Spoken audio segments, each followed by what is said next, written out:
Vidiš, tukaj pa ena stvar, ki je pa seveda taktiziranje, ne? Naprimer, kar ful dolg te ni bilo, ne vem, bodi si, da si bil zdaj s prijatelji, se vam je malo zalomila ali pa ne vem kaj, ne, in ker sicer tudi doma, ne, v bistvu imaš rad te posteljne aktivnosti, ne, pa če boš zdaj se nazaj držal, bo zelo čudni izpadli, posebej, če si mečkeno sumljiv, ne. Ali pa In to- ljubezen In izkažeš. to, kar je, ja, seveda Ja. izkažeš ljubezen, ne, ali pa ne vem, mogoče tudi, ne vem, pol že, ko pride, kako bi človek rekel, obžalovanje, ne vem, karkoli, ampak zgodba je v tem, ne, da potem pa seveda, zdaj naš doma rekel ženi, s katero si že 20 let, tudi mi, da so 20 let poročena, Sej, ne boš rekel zdaj Sej. ženi po 20 letih, veš kaj, danes bom pa jaz kondom nataknil, a veš, kot veš, meni kondom ful paša, ne, pa ga bom danes si dal tudi gor, ne. alarm. Ne, ali pa veš kaj, Alarm. ja, alarm najvišje stopnje, cunami, ne, mislim, halo, ne, vsi so maknite s plaže, ne se hecati, Kar ne. me spomne, ne, kar me spomne,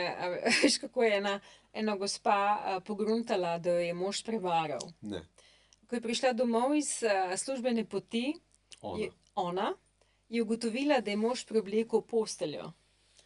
okej. Kar nikoli ni še naredil. Nikoli ni še To bi bilo tudi pri naredil. nas doma sumljivo. Bi bilo zelo sumljivo, ne? In pač se je on z enim takim dejanjem totalno izdal in potem se je zlomil, ko je pač pritisnila na njega, zakaj si preoblekel posteljo, a ne, da